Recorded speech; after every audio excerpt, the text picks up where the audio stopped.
আজকে সকালে আমাদের হৃদয় বিপর্যয় তোমার সামনে আসছে। পিতা তোমার সামনে আসতে আসতে আমরা তোমার গৌরবশীল করি।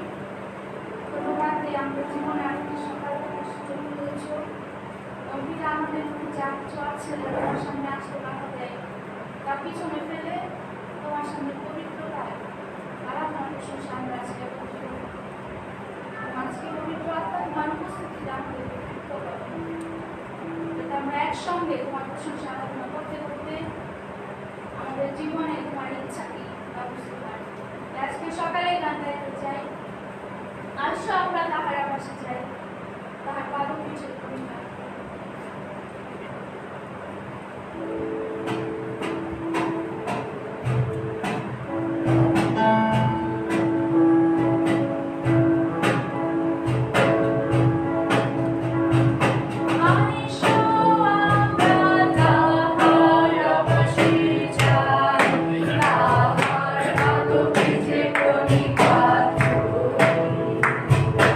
I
আজকের সময়ে আমরা তার উদ্দেশ্যে প্রশংসা গান গাই। আমি মনের আনন্দে প্রভুর উদ্দেশ্যে এক নতুন গান শোনাবো। আসলে আমরা হাততালি দিয়ে আনন্দ সহকারে প্রভুর উদ্দেশ্যে নেচে নেচে গান গাইতে চাই। আমি মনের আনন্দে, আমি মনের আনন্দে প্রভুর উদ্দেশ্যে এক নতুন গান শোনাবো, এক নতুন গান শোনাবো। আমি মনের আনন্দে প্রভুর উদ্দেশ্যে এক নতুন গান শোনাবো, এক নতুন গান শোনাবো। আমি তাহার প্রশংসা করব, কারণ তিনি আমায় ভালোবেসেছেন। আমি তাহার প্রশংসা করব, কারণ তিনি আমায় ভালোবেসেছেন। আমি মনের আনন্দে প্রভুর উদ্দেশ্যে এক নতুন গান শোনাবো, এক নতুন গান শোনাবো।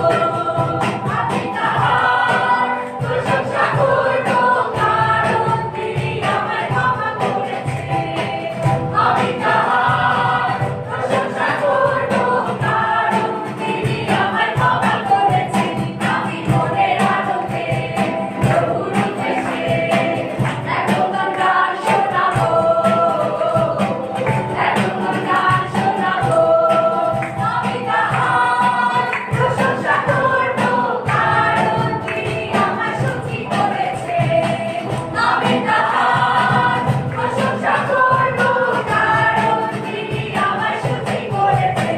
আমি মনের আনন্দে প্রভুর উদ্দেশ্যে এক নতুন গান শোনাবো,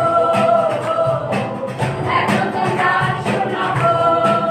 আমি তাহার প্রশংসা করব, কারণ তিনি আমায় বিলি করেছেন। আমি তাহার প্রশংসা করব, কারণ তিনি আমায় বিলি করেছেন। আমি মনের আনন্দে প্রভুর উদ্দেশ্যে এক নতুন গান শোনাবো, এক নতুন গান শোনাবো। আমি তাহার প্রশংসা করব, কারণ তিনি আমায় নিতে আসিবেন। আমি তাহার প্রশংসা করব, কারণ তিনি আমায় নিতে আসিবেন। আমি মনের আনন্দে প্রভুর উদ্দেশ্যে এক নতুন গান শোনাবো, এক নতুন গান শোনাবো। আমি মনের আনন্দে প্রভুর উদ্দেশ্যে এক নতুন গান শোনাবো, এক নতুন গান শোনাবো। আমি তাহার প্রশংসা করব, কারণ তিনি আমায় ভালোবেসেছেন। আমি তাহার প্রশংসা করব, কারণ তিনি আমায় ভালোবেসেছেন। আমি মনের আনন্দে প্রভুর উদ্দেশ্যে এক নতুন গান শোনাবো, এক নতুন গান শোনাবো। আমি মনের আনন্দে প্রভুর উদ্দেশ্যে এক নতুন গান শোনাবো, এক নতুন গান শোনাবো। তোমার উদ্দেশ্যে পিতা আমরা মনের আনন্দে নতুন গান গাই। তোমার গৌরব স্বীকার করি, কারণ তুমি আমাদেরকে ভালোবেসেছো। কারণ আমরা এমন কিছু করিনি যে তুমি আমাদের ভালোবাসতে পারো, কিন্তু তোমার নিজ দয়ায়, তোমার অনুগ্রহে তুমি ভালোবেসেছো পিতা। আজকে সকালে আমরা তোমার গৌরব করি, তোমার প্রশংসা করি এবং ধন্যবাদ দিতে চাই, কৃতজ্ঞ হইতে, কারণ তুমি পবিত্র ঈশ্বর। ধন্যবাদ দিতে চাই একমাত্র পুত্র প্রভু যিশুর জন্য, যিনি তার জীবন দিয়ে আমার সুস্থতা, আমার অনন্ত জীবন, আমার আশীর্বাদের কারণ হয়েছে। আমরা তোমার গৌরব স্বীকার করি, কারণ তুমি এমন একজন ঈশ্বর যিনি চিরকাল জীবিত এবং যিনি আমাদের রক্ষক। তিনি কখনো তোমার না নিয়ে পড়েন না, পবিত্র ঈশ্বর। এক সময় গান গাই, ধন্যবাদ এই কৃতজ্ঞ ঈশ্বর। ধন্যবাদ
বিচ্ছন্নিতা 47 থেকে আসলে আমরা এই সময় পাঠ করি বিচ্ছন্নিতা 47 সংখ্যা 47 বিচ্ছন্নিতা 47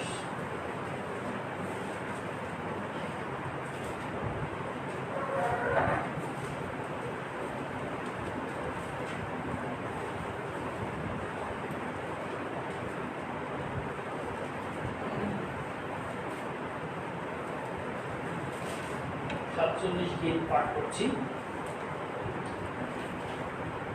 হে সমুদয় জাতি করতালি দাও, আনন্দ রবে ঈশ্বরের উদ্দেশ্যে জয়ধ্বনি করো, কেননা পরস্পর সদাপ্রভু ভয়াবহ, তিনি সমস্ত পৃথিবীর উপরে মহান। তিনি লোকবৃন্দকে আমাদের অধীন করেন, জাতিগণকে আমাদের পদতলস্থ করেন। তিনি আমাদের জন্য আমাদের অধিকার মনোনীত করেন, তাহা যাকবের শ্লাঘার বিষয়। ঈশ্বর জয় ধ্বনি পুরুষর, সদাপ্রভু তুরিধ্বনি পুরুষর ঊর্ধ্বগমন করিলেন। ঈশ্বরের উদ্দেশ্যে স্তব করো, স্তব করো, আমাদের রাজার উদ্দেশ্যে স্তব করো, স্তব করো, কারণ ঈশ্বর সমস্ত পৃথিবীর রাজা। বুদ্ধি সমাজের স্তব করো, ঈশ্বর জাতিগণের উপরে রাজত্ব করেন, ঈশ্বর আপন পবিত্র সিংহাসনে উপবিষ্ট। জাতিগণের প্রধানের একত্র হইয়াছে আব্রাহামের ঈশ্বরের প্রজা হইবার উদ্দেশ্যে, কারণ পৃথিবীর ভালো সকল ঈশ্বরে তিনি অতিশয় উন্নত। জাতিগণের প্রধানেরা একত্র হইয়াছেন অব্রাহামের ঈশ্বরের প্রজা হইবার উদ্দেশ্যে। ধন্যবাদ করি, আমরা অব্রাহামের ঈশ্বরের প্রজা, আমরা জীবন্ত ঈশ্বরের প্রজাবৃন্দ। আর তিনি আমাদেরকে সেই অধিকার দিয়েছেন, আমাদের অধিকার তিনি মনোনীত করেছেন, এবং সেই অধিকারে আমরা প্রবেশ করেছি বিধায় আজকে আমরা এই সহভাগিতা আসতে পেরেছি। এবং প্রভুর সামনে আসতে, তার সিংহাসনের সামনে আসতে আমাদের কোনো বাধা নেই। যা কিছু বাধা ছিল, প্রভু যিশু তার রক্তে, তার মৃত্যুর মধ্য দিয়ে, ক্রুশে মৃত্যুর মধ্য দিয়ে সেই সমস্ত বাধা দূর করে দিয়েছে।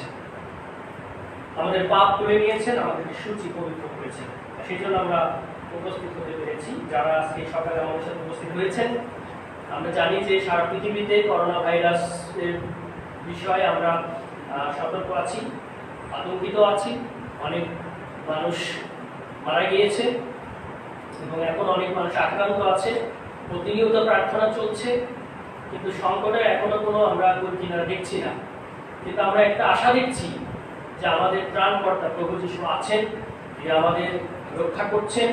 সেই জন্যই খুব একটা দূরত্ব নিয়ে যে আমরা চলতে পারছি তা না, দেশের মানুষদের খুব একটা দূরত্ব বজায় রাখছে তা না, কারণ আমরা বাঙালি হিসাবে সামাজিকভাবে খুব কাছাকাছি, তাই সামাজিক দূরত্ব আমাদের জন্য অসম্ভব। তবে এটুকু আমরা করছি, করা দরকার, করে যাব। সেটি ঈশ্বরের ইচ্ছা যেন আমরা পরিষ্কার থাকি, যেন আমরা স্বাস্থ্য বিধি মানি।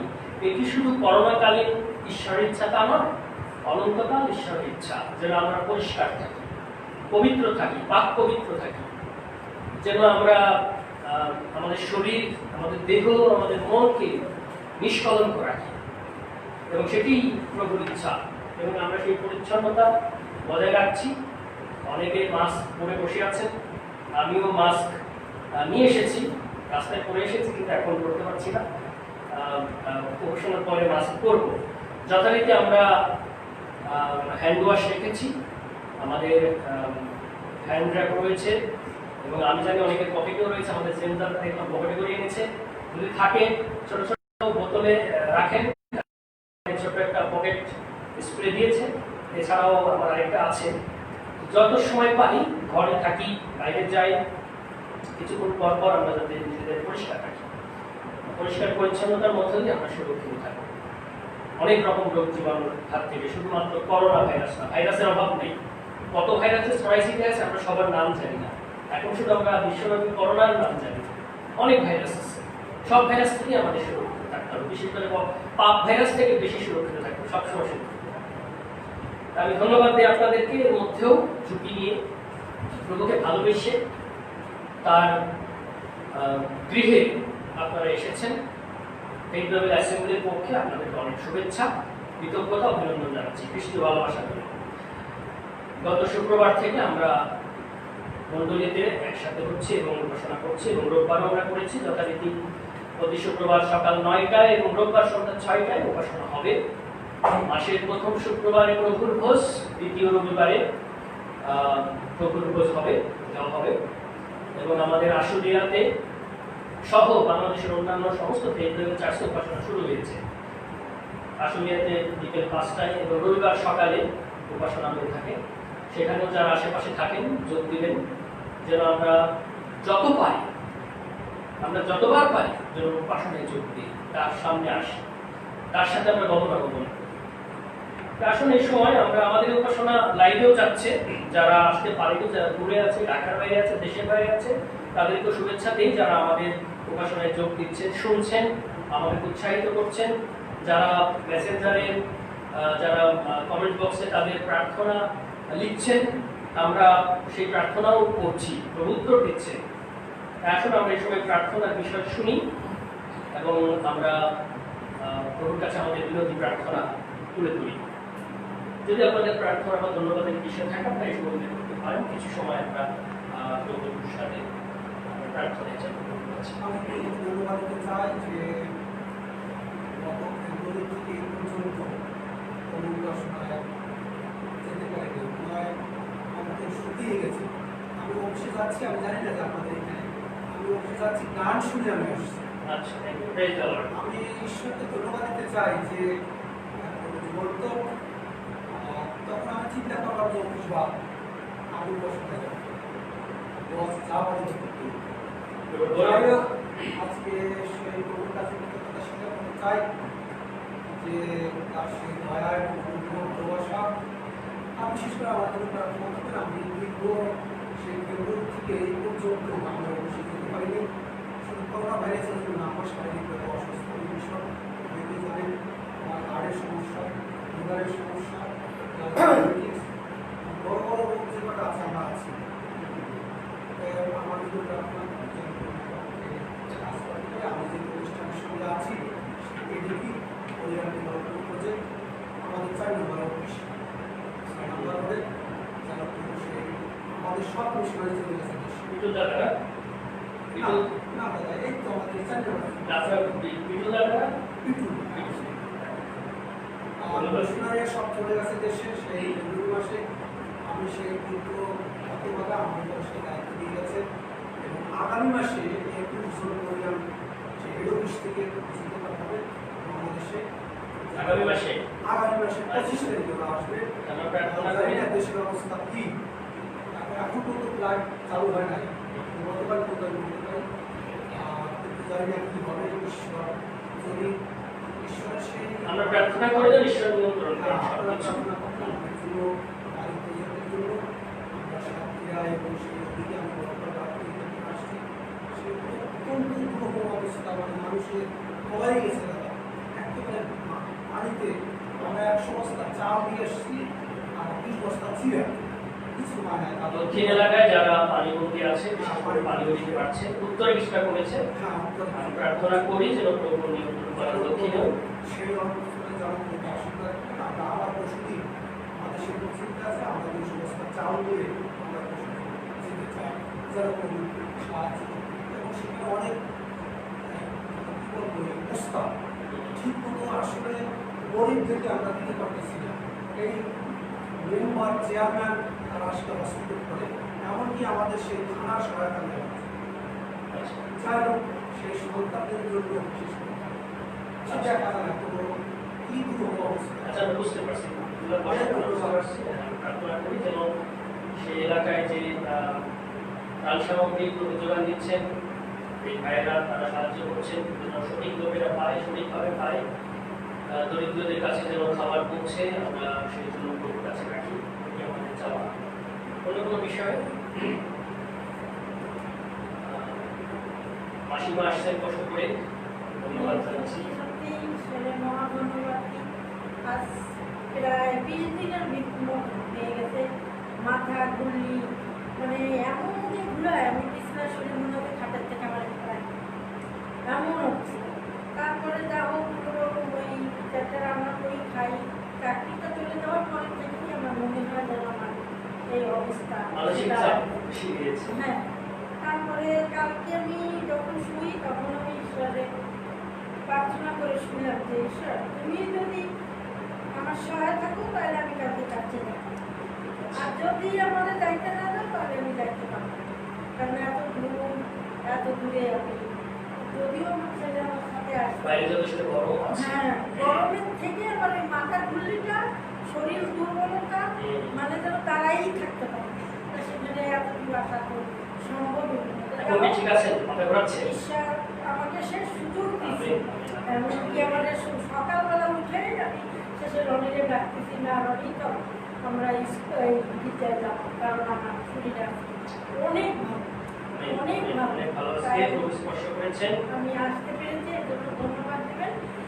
আর আমি আমি ধন্যবাদ দিই এবং আপনারাও আমার সাথে ধন্যবাদ দেবেন যেন আমি সত্যি সত্যি আজকে সকালে যেরকম মানে আমি আমার শরীর ঠিক ছিল এইরকম যদি আমি থাকি তাহলে আমি সবসময় জন্যই আপনাদের সাথে সহযোগিতা ওর কাছে চাই যে প্রার্থনার মধ্যে মাসিকে সবসময় খুব সুস্থ রাখে। আসলে প্রভুর সাথে গমনাগমন মানে মণ্ডলীতে যাওয়া, সহভাগিতার মধ্যে থাকা কিন্তু অনেকটাই সুস্থতার কারণ হতে পারে এবং এটি মানসিক আত্মিক প্রশান্তি থাকবে এবং এটি আমাদেরকে সুস্থ রাখবে। আমরা এটি মানুষের বুঝি না, কিন্তু যখন সহভাগিতা দূরে যায় তখন আমরা বুঝি যে অনেক চাপ চিন্তা এগুলো এসে আমাদেরকে চেপে ধরে, তখন আমরা অনেকভাবে ডিস্টার্ব হয়ে যাই। এই সহভাগিতা আমরা এসেছি, মাসিমা এসেছে, ধন্যবাদ। ধন্যবাদ দেই। আমরা ঈশ্বরকে ধন্যবাদই দেওয়া যে মহামারী আমাদের পৃথিবীতে আসছিল, সেটা থেকে কে বাঁচবো কে বাঁচবো না আমরা নির্ধারণ করতে পারছিলাম না। তার মধ্যেও আমরা সুস্থ হয়ে আসছি। তবে আমরা প্রতিনিয়ত আমরা কয়েকজন আমরা সেই মিলিত হইতাম বাইবেল স্টাডিতে, সেখানে আমাদের প্রতিনিয়ত আমরা শেয়ার করতাম এবং আমরা সবগুলির উত্তরও পেয়েছি যে, এবং সেটা আমরা জয় যিশু করে বলতে পারি যে আমরা যে প্রার্থনা করেছি এবং তার অধিকাংশ ঈশ্বর আমাদেরকে সাহায্য করেছেন। তার মধ্যে একটি ছিল যে আমার একজন কাকা ছিলেন বেশ অসুস্থ, আমরা তাকে ঈশ্বরকে তুলে দিয়েছিলাম, সে অনেক কষ্ট পেয়েছিল এবং সে করোনাকালীন ঈশ্বর তাকে তুলে নিয়েছে। এবং আমরা হয়তো এক সপ্তাহ আগে প্রার্থনা করেছি, কিন্তু এক সপ্তাহ পরে ঈশ্বর তাকে তুলে নিয়েছে।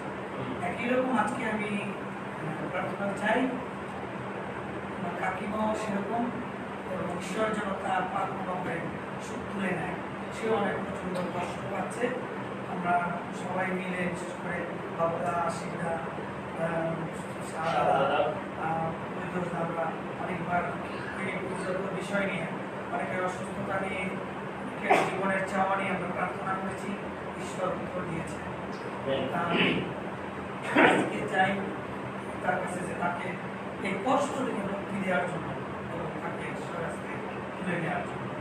ঈশ্বর আমাদের পরিবারকে ভালো রেখেছেন, তাই কৃতজ্ঞতা ধন্যবাদ দিই এবং আমরা যেন এই মহামারী থেকে যে বেঁচে আছি বাকি জীবন যেন আমরা সেটা কৃতজ্ঞ করে স্মরণ করে ঈশ্বর আমাদের আশীর্বাদ। ধন্যবাদ দিই চিন্তাদের সঙ্গে প্রভুকে ধন্যবাদ দিই, তিনি কৃতজ্ঞতা জানিয়েছেন। তার টাকা অনেক কষ্ট পাচ্ছিল, আমরা প্রার্থনা করছিলাম, প্রভু তাকে তুলে নিয়েছে। আমরা চাচ্ছিলাম প্রভু যদি তোমার ইচ্ছা হয় তুমি তাকে তুলে নেওয়া। কাকিমাও একইভাবে অসুস্থ আছে, আমি একই প্রার্থনা করি প্রভুর ইচ্ছা সিদ্ধ করবো। প্রভুকে কৃতজ্ঞতা ধন্যবাদ জানাই তার সমস্ত জন্য। কারণ আমরা যে সময়ের মধ্যে দিয়ে যাচ্ছি অনেক কঠিন সময়, আমরা অনেক দুশ্চিন্তার মধ্যে থাকি, তাদেরকে আমরা সদাপ্রভুর বাক্যে আমরা আশ্বস্ত করি। সদাপ্রভুর বাক্য আমাদের সেই শক্তি যোগায়। যে কথা আমরা দেখি যে আমি সদাপ্রভুর বিষয়গুলো তিনি আমার আশ্রয় আমার দুর্গ, আমরা যদি সেই দুর্গের মধ্যে আশ্রয় নিতে পারি কোনো বিপদ আমাদের সম্মুখীন হয়। আমরা সেটি বিশ্বাস করতে চাই। আমি ব্যক্তিগতভাবে সেটি বিশ্বাস করি যে প্রভু আমাদের বাইরে যাবে তার সমস্ত সুরক্ষা করছে দিনের পর দিন, শুধু একদিন না, দিনের পর দিন। কারণ যদি না হতো তাহলে আমরা হয়তো এতক্ষণ পর্যন্ত থাকতে পারতাম, সেটা আমার বিশ্বাস। প্রভু রক্ষা করছেন আর হস্তের পালিত করে আর পালকে আপন পালকে রক্ষা করছেন। আমি সেই জন্য কৃতজ্ঞতা ধন্যবাদ দিই এবং আমরা সেই বিশ্বাসের দৃঢ়তায় আমরা দাঁড়াতে চাই। আমার মণ্ডলীর জন্য আমরা প্রার্থনা করেছি, আমরা সমস্ত মণ্ডলী অনেক সুস্বাস্থ্য রয়েছে। এটা প্রভুর মহাশীর্বাদ আমাদের যোগান দিয়েছে, সমস্ত যোগান দিতে সুস্বাস্থ্য রেখেছে। আমরা আমাদের মণ্ডলীর কোনো হানি আমরা শুনতে পাইনি, সেটা প্রভু আমার দয়া আমার সেই জন্য সবারই আন্তরিক পরস্পরকে স্মরণ করা, সবার জন্য সবার প্রার্থনা করা এই সময়টা আমাদের বড় সবাই হয়েছে। আর বিশেষ করে প্রার্থনা ছিল যাতে চার্চে এসে মানে প্রভুকে ডাকতে পারি, প্রভু দিয়ে এসে সেটা সেই সুযোগ আমাদের হয়েছে। সেজন্য দেশের জন্য প্রার্থনা করেন। দেশে অনেক সমস্যা রয়েছে, অনেকে পানিবন্দী রয়েছে, অনেক কষ্টের মধ্যে রয়েছে। প্রয়োজন এই কষ্ট থেকে আমাদের লাগবে প্রার্থনা করবো। বিশেষ করে পানিবন্দী যারা এনজিও দিদি এসছেন গাজীপুর থেকে কষ্ট করে যারা এসছেন,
সেগুলো সুযোগ করে দেয় না সম্মানের সাথে। মানে নির্দিষ্ট একটা সুন্দর উত্তর দেয়, যেটাতে আসলে আমি ভালো মতো মানে নিজের টেনশন আর মানসিকভাবে অনেক অসুস্থ। দেখুন, আপনার মা পরিবার সবাই ভালো আছে? আর সবার আমরা ভালো সবার আছে। জন্য ধন্যবাদ। আমরা দিদির জন্য প্রার্থনা করি যেন প্রভু তার মঙ্গল সেই পরিকল্পনা সম্পন্ন করেন। আমরা প্রার্থনা চাই আপনি একবার দান উঠাই প্রভুর উদ্দেশ্যে যে আমরা মানব মেনেছি, যা আমরা যে সিদ্ধান্ত নিয়েছি দান অংশ আমরা নিশ্চিত চিত্তে তার ভান্ডারের সময় নিয়ে আসি, তারপরে আমরা সব বিষয় নিয়ে আমরা একসাথে প্রার্থনা করি। আমরা আক্তারের জন্য প্রার্থনা করবো। আক্তার তার ভ্রমণ করেছে, তার একটা চাকরি দরকার এবং তার স্ত্রী হামিদা কিছুটা দুর্বল রয়েছে। আমরা হামিদার জন্য প্রার্থনা করব। আমি শুনেছি হালিম ভাইয়ের নতুন চাকরি সম্ভাবনা বা হয়েছে, এরকম আগামী মাস থেকে শুনছিলাম। ধন্যবাদ দিয়েছে, আমার সাথে কথা হচ্ছিল। আমরা ধন্যবাদ দেব নতুন চাকরি জয়েন করতে পারে। কাম করতে থাকি, দান হওয়ার মানে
তুমি সর্বশক্তিমান, তুমি আমার প্রভু,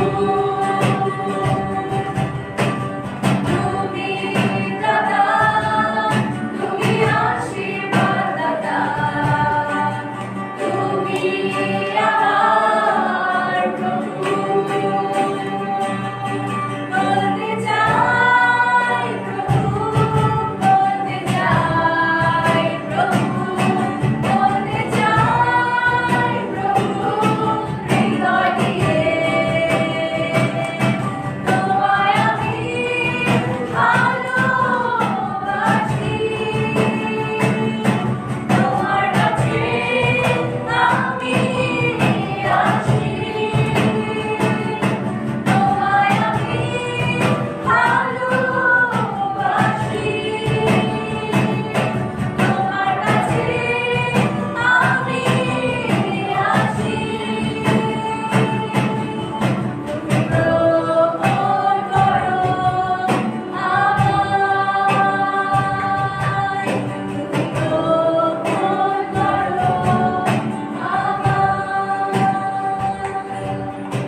প্রার্থনা করি, প্রভুর চরণে সমর্পিত করি।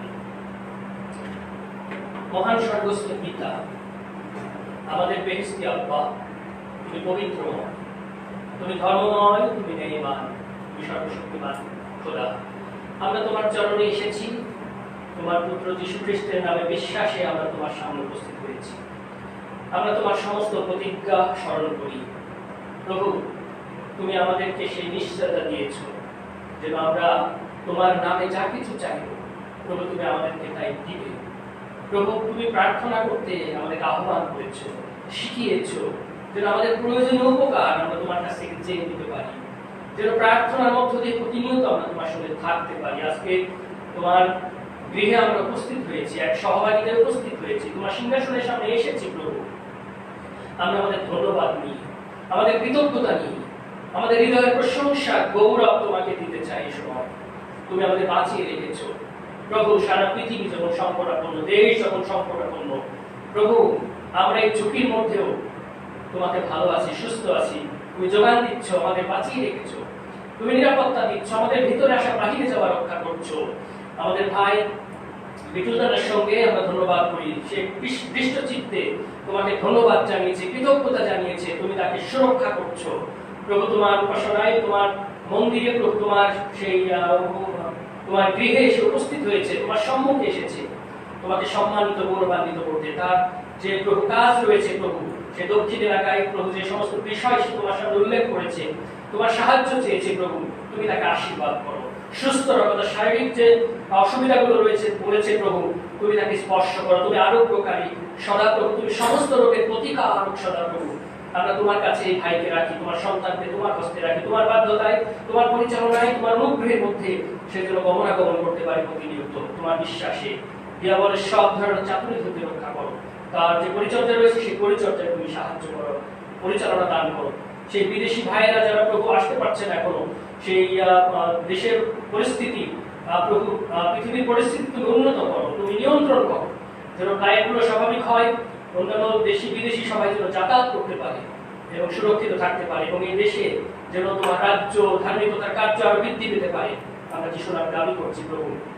ধন্যবাদ এই প্রেমানন্দ দাদার সঙ্গে এবং আমাদের জেমস দাদার সঙ্গে প্রভু, তারা ধন্যবাদ জানিয়েছে। বিশেষ করে জেমস দাদার কাকাকে প্রভু তুমি সময় মতো তোমার করে তুলে নিয়েছো। আমরা প্রার্থনা অনুরোধ করেছিলাম, তুমি সেই প্রার্থনার উত্তর দিয়েছো। তার কাকিমাও ভীষণ পীড়িত রয়েছে প্রভু, দুর্বল রয়েছে প্রভু। তুমি তোমার ইচ্ছা যদি হয় প্রভু, তুমি তাকে সূচি করে, তুমি তাকে পবিত্র করে, ক্ষমা করে প্রভু তোমার করে আশ্রয় দাও, যেন প্রভু তোমার করে শান্তিতে অনন্তকাল থাকতে পারে। যারা তোমাকে বিশ্বাস করে তাদের সেই নিশ্চয়তা রয়েছে প্রভু, আমরা সেই বিশ্বাসে তোমার কাছে সেই কাকিমাকে তোমার কাছে রাখছি। আমরা সেই দক্ষিণ এলাকায় যারা পানিবন্দী রয়েছে, যারা বন্যার কবলে রয়েছে, যারা প্রভু খাবারের সমস্যায় রয়েছে, যাদের ফসল নষ্ট হয়ে গিয়েছে প্রভু, তুমি তাদের সেই ক্ষতি পুষিয়ে দাও প্রভু, তাদের যোগান তুমি দাও, তাদেরকে তুমি সুরক্ষা করো। বিশেষ করে আমরা প্রার্থনা করি যিশুর নামে, সেই বন্যার পানিকে তুমি কমিয়ে দাও, তোমার স্বর্গীয় হুকুম প্রেরণ করো প্রভু। দেশে অনেক মানুষ করোনা ভাইরাসে প্রিয়জন হারিয়েছে, তাদেরকেও সান্ত্বনা করো। অনেক পরিবারে সেই আয় রোজগার করার প্রধান ব্যক্তি হয়তো হারিয়েছে প্রভু, সেই পরিবারগুলোকে তুমি রক্ষা করো, যোগান দাও, তাদের সহায় হও।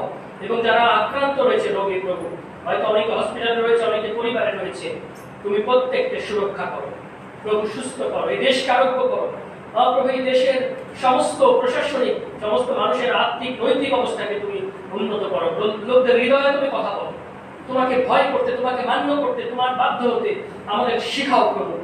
আমাদের ব্যক্তিগত, আমাদের সামাজিক, রাষ্ট্রীয় অপরাধ তুমি মার্জনা করো প্রিয় যিশু। আমরা তোমার কাছে এই ভারে তোমার রক্তে আমরা আবৃত হই, এই দেশকে তোমার রক্তে আবৃত করি। আমরা ধন্যবাদ এই মন্ডলীর সমস্ত পরিবারগুলোকে তুমি সুরক্ষা করেছো, আমরা সেই জন্য ধন্যবাদ জানাচ্ছি। এবং শাহাদা তার সেই কৃতজ্ঞতা জানিয়েছে, প্রতিদিন প্রতিক্ষণ অনেক সংকটের মধ্য দিয়েও তোমার নামে ভিতরে এসেছে, বাইরে গিয়েছে প্রভু, তুমি সুরক্ষা করেছো, তোমার পক্ষে নিজ আশ্রয় পেয়েছে এবং সেই জন্য ধন্যবাদ দিয়েছে প্রভু। আমরা প্রার্থনা করছি প্রভু, সেই আত্মারের জন্য তার চাকরির প্রয়োজন রয়েছে। হ্যাঁ প্রভু, সেই চাকরি তুমি যোগান দাও প্রভু। সে তোমাদের বিশ্বাস করে, তুমি তার একমাত্র যোগান দাও, এটি নির্ভর করে। তুমি তাদের পরিবারকে, বিশেষ করে হামিদাকে সাহায্য করো, যদিও সে কিছুটা দুর্বল রয়েছে, তুমি স্পর্শ করো, তুমি তোমার আরোগ্য তার শরীরে দাও এবং সম্পূর্ণ আরোগ্য করো, যেন সবলীকৃত তোমার পক্ষে কাজ করতে পারে, তোমার গৌরবের জন্য মন্ডলিত যেন উপস্থিত হতে পারে। আমরা সেই প্রার্থনা করি। আমরা মাসির জন্য ধন্যবাদ করি, তুমি তাকে অনুগ্রহ করেছো, তোমার কাছে প্রার্থনা করেছিল, তুমি উত্তর দিয়েছো, সবলীকৃত করে আজকে উপাসনায় আসতে সাহায্য করেছো। এইভাবে প্রতিদিন প্রভু তার বয়স অনুসারে প্রভু অনেক দুর্বলতা রয়েছে, কিন্তু প্রতিদিন তোমার উপস্থিতিতে তুমি তাকে সবলীকৃত করো, তোমার প্রতিজ্ঞা তুমি সফল করো তার জীবনে। এবং তোমাদের যে নির্ভরতা রয়েছে, সেই নির্ভরতায় তুমি তার প্রয়োজন মিটিয়ে দাও, যোগান দাও, এ পর্যন্ত তুমি যুগিয়ে আসছো। আমরা প্রার্থনা করি সে রনি দাদার জন্য প্রভু কাজ তুমি যুগিয়ে দাও, যেন প্রভু তাদের সব প্রয়োজন মিটে যায়। যিশুর নামে আমরা দাবি করছি, তোমার নিয়ন্ত্রণ আমরা দাবি করছি, তোমার নিয়ন্ত্রণে দিচ্ছি প্রভু, তুমি মঙ্গলময়। হালেলুয়া। আমরা তোমার প্রশংসা করি, তোমার গৌরব করি। আমরা ধন্যবাদ দিই আমাদের বোন অ্যাঞ্জেলা দিদি, প্রভু সে ধন্যবাদ দিয়েছে, তুমি তাকে সুরক্ষা করছো। তার প্রভু সেই কাজের জায়গায় যে সমস্যা রয়েছে প্রভু, তুমি তোমার ইচ্ছা অনুসারে, তোমার মঙ্গল ইচ্ছা তার জীবনে সিদ্ধ করো, যে উপাসনায় আসতে পারে। এবং যদি অন্য কোথাও তুমি তার জন্য সেই কাজ চুপিয়ে থাকো, সেই কাজ তুমি দেখিয়ে দাও, যেন সম্মানের সাথে কাজ করতে পারে। প্রভু তোমার সন্তান যারা তোমার কাছে চায় প্রভু, তুমি তাদেরকে অকাতরতে দিয়ে থাকো। যারা আমরা তোমাদের নির্ভর করি, তুমি আমাদেরকে দিয়ে থাকো। আমরা সেই জন্য তোমার ধন্যবাদ করি। আমরা বিশ্বাস করি গতদিন আমরা যারা প্রার্থনা করেছি, গত দিনগুলোতে যারা আমরা প্রার্থনা করেছি তোমার কাছে, সেই সমস্ত প্রার্থনার উত্তর দিয়েছ। আমরা এমন ঈশ্বরের, এমন প্রভুর কাছে আমরা প্রার্থনা রাখি যিনি জীবন্ত, যিনি আমাদের প্রার্থনা শুনেন, যিনি আমাদের প্রার্থনার উত্তর দেন, যিনি আমাদের পিতা প্রভু। আমরা তোমার সন্তান হিসেবে তোমার কাছে এই সমস্ত বিরতি আছে ধন্যবাদ রাখছি। যদি আরো কারো প্রার্থনার বিষয় থাকে যা বলতে পারিনি, আমরা তাদেরকে তোমার কাছে রাখছি। আমরা ধন্যবাদ দিই আমাদের ম্যাডামের জন্য, প্রভু তুমি তাকে ভালো রেখেছো, সুস্থ রেখেছো ক্যানাডাতে, সেই জন্য আমরা তোমাকে ধন্যবাদ জানাচ্ছি। প্রভু আমাদের সমস্ত কার্যক্রমে তুমি আশীর্বাদ করো, আমরা যেন মান্ডলিক কার্যক্রম আরো ভালোভাবে চালিয়ে নিতে পারি। তুমি জ্ঞান প্রজ্ঞা দাও, যেন আমরা সবাই এককে আরো তোমাদের বৃদ্ধি পেতে পারি। তুমি যেভাবে আমাদেরকে চাচ্ছ প্রভু, তোমার আহ্বানে যেন আমরা সাড়া দিতে পারি, তোমার ইচ্ছার কাছে যেন প্রতিনিয়ত সমর্পিত হতে পারি। আমাদের পাপ অর্জন করে তুমি ক্ষমা করো, দিয়া বলে সব চাকরিতে হতে রক্ষা করো। ধন্যবাদ গৌরব সমাবেশ তুমি পাওয়ার যোগ্য। এই উপহার দান দশমাংশ আমরা তোমার ভান্ডারে নিষ্ঠ চিত্তে এনেছি প্রভু। প্রত্যেক দাতাকে তুমি আশীর্বাদ করো, প্রত্যেকের এই নিষ্ঠ চিত্ত দানকে তুমি উপহার ক্ষেত্রে তুমি গ্রহণ করো, তুমি সমাদৃত হও, তোমার রাজ্য ধার্মিকতার ক্ষেত্রে উপযুক্তভাবে ব্যবহার করতে পরিচালিত হও। প্রশংসা সমাধান প্রমাণী করতে আমরা যিশুর নামে এই প্রার্থনা চাই, আমিন।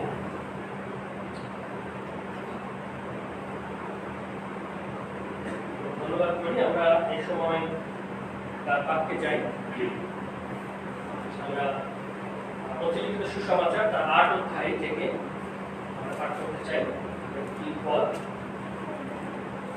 প্রতিলিখিত সুসমাচার তার 8 অধ্যায় 1 থেকে 4 পদ। কুষ্ঠরোগীকে শুচিকরণ, সুস্থকরণ বলবো না, শুচিকরণ, কুষ্ঠরোগীকে শুচিকরণ। প্রতিলিখিত সুসমাচার 8 অধ্যায় 1 থেকে 4 পদ পাঠ করছি। আর দেখো একজন, এক পদ থেকে, তিনি পর্বত হইতে নামিলে বিস্তর লোক তাহার পশ্চাৎ গমন করিলেন। আর দেখো একজন কুষ্ঠী নিকটে আসিয়া তাহাকে প্রণাম করিয়া কহিল, হে প্রভু, যদি আপনার ইচ্ছা হয় আমাকে শুচি করিতে পারেন। তখন তিনি হাত বাড়াইয়া তাহাকে স্পর্শ করিলেন, কহিলেন, আমার ইচ্ছা, তুমি শুচিকৃত হও। আর তখনই সে কুষ্ঠ হইতে শুচিকৃত হইল। পরে যীশু তাহাকে কহিলেন, দেখিও, এই কথা কাহাকেও বলিও না, কিন্তু যাজকের নিকটে গিয়া আপনাকে দেখাও এবং বসির আজ্ঞা অনুসারে নৈবেদ্য উৎসর্গ করো, তাহাদের কাছে সাক্ষ্য দিবার জন্য। 3টি সুসমাচারে এই বিষয়ে লিখিত হয়েছে, অতীতে আছে। মার্ক 1 অধ্যায় 40 পদ থেকে রয়েছে, এবং লুক সেখানে 5 অধ্যায় রয়েছে। প্রায় একই, কিন্তু একটু হয়তো ভিন্নভাবে আমরা 3টা জায়গায় যদি একটু করে পড়ি, সামান্য কিছু আমরা পার্থক্য, ভাষার পার্থক্য দেখতে পাবো, খুব বেশি না, মৌলিক কোনো পার্থক্য নেই। তবু আমরা একটু দেখে আসি, আমরা পরবর্তীতে আর যাবো না, আর কিন্তু একটু আমরা পড়ে আসতে চাই। মার্ক 1 অধ্যায় 40 পদ থেকে পড়ছি। একদা একজন কুষ্ঠী আসিয়া তাহার সম্মুখে বিনতি করিয়া জানু পাতিয়া কহিল, যদি আপনার ইচ্ছা হয় আমাকে শুচি করিতে পারে। তিনি করুণাবিষ্ট হইয়া হাত বাড়াইয়া তাহাকে স্পর্শ করিলেন, কহিলেন, আমার ইচ্ছা, তুমি শুচিকৃত হও। তৎক্ষণাৎ কুষ্ঠরোগ তাহাকে ছাড়িয়ে গেল, সে শুচিকৃত হইল। তখন তিনি তাহাকে দৃঢ় আজ্ঞা দিয়া বিদায় করিলেন, বলিলেন, দেখিও, কাহাকেও কিছু করিও না, কিন্তু যাজকের নিকটে গিয়া আপনাকে দেখাও এবং লোকদের কাছে সাক্ষ্য দিবার ও তোমার সূচীকরণের জন্য মসির নিরূপিত উপহার সর্বকর্ম। কিন্তু সে বাহিরে গিয়া সেই কথা এমন অধিক প্রচার করিতে ও চারিদিকে বলিতে লাগিল যে যিশু আর প্রকাশ্য রূপে কোন নগরে প্রবেশ করিতে পারিলেন না, কিন্তু বাহিরে নির্জন স্থানে থাকিলেন। আর লোকেরা সকল দিক হইতে তাহার নিকটে আসিতে লাগিল। একটু পার্থক্য আছে, এখানে রয়েছে একটু বেশি একটু ডিপে বলা যে যিশু 41 পদে করুণাবিষ্ট হইয়া যখন যিশুর কাছে এসে হাঁটু গেড়ে বিনতি করে বলল, প্রভু আপনি আমাকে সূচি করতে পারেন। আর যিশু লেখা আছে করুণাবিষ্ট হইয়া হাত বাড়াইয়া তাকে স্পর্শ করিলেন। আগের মতো যেভাবে আছে সেভাবে বলা আছে, কিন্তু শেষের দিকে একটু বিষয় রয়েছে, বিশেষ করে 44 পদে যাজকদের কাছে যেতে বলছে এবং লোকদের কাছে সাক্ষ্য দিবার ও তোমার সূচীকরণের জন্য মসির নিরূপিত উপহার। এখানে লোকদের কাছে সাক্ষ্য দেওয়ার কথা বলছে, যাজকদের কাছেও সাক্ষ্য দেওয়ার কথা বলছে। 45 পদ সম্পূর্ণ ভাবে আমাদেরকে নতুন ভাবে বলছে, যিশু বলল কাউকে না বলতে, কিন্তু এই লোক বাহিরে গিয়া সেই কথা এমন অধিক প্রচার করিতে ও চারিদিকে বলিতে লাগিল যে যিশু আর প্রকাশ্য রূপে কোন নগরে প্রবেশ করতে পারল না। এখানে এই জায়গায় একটু জোর দেওয়া আছে, এত বেশি লোককে বলব। আমরা একটু লুক 5 অধ্যায়ে যাই, তারপরে আমরা আলোচনা করব এবং চমৎকার অংশ আমরা 5:12 থেকে যদি পড়ি।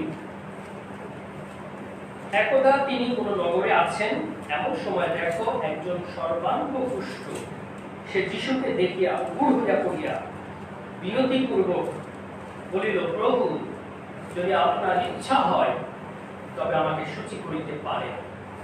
তখন তিনি হাত বাড়াইয়া তাহাকে স্পর্শ কহিলেন, আমার ইচ্ছা তুমি সূচিকৃত হও। আর তখনই তাহার কুষ্ঠ চলিয়া গেল। পরে তিনি তাহাকে আজ্ঞা দিলেন, এই কথা কাহাকেও বলিও না, কিন্তু যাজকের নিকটে গিয়া আপনাকে দেখাও এবং লোকদের কাছে সাক্ষ্য দেওয়ার জন্য তোমার সূচীকরণ সম্বন্ধে মসির আজ্ঞা অনুসারে নৈবেদ্য উৎসর্গ করো। কিন্তু তাহার বিষয়ে জনরব আরো অধিক ব্যাপিতে লাগিল, আর কথা শুনিবার জন্য এবং আপন আপন রোগ হইতে সুস্থ হইবার জন্য বিস্তর লোক সমাগত হইতে লাগিল। কিন্তু তিনি কোনো না কোনো নির্জন স্থানে গিয়ে প্রার্থনা করিতেন।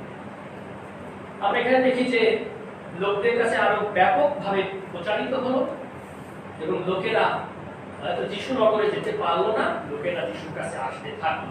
ঠিক আছে, আমরা এই পর্যন্ত থাকি। আমরা আবার মথিতে ফিরে যাই 8 অধ্যায়ে। আমরা দেখেছি যে যখন একজন কুষ্ঠ রোগী যিশুর কাছে এসেছে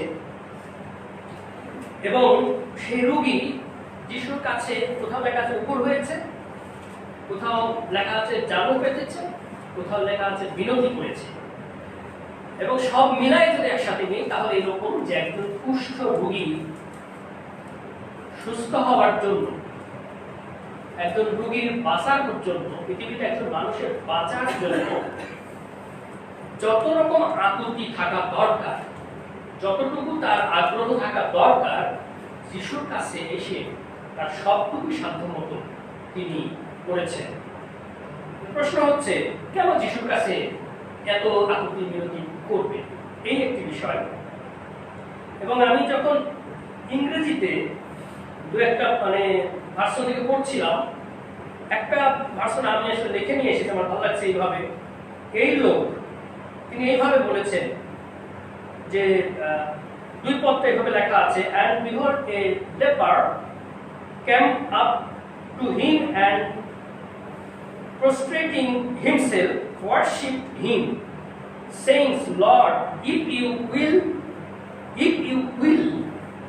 you are able to cleanse me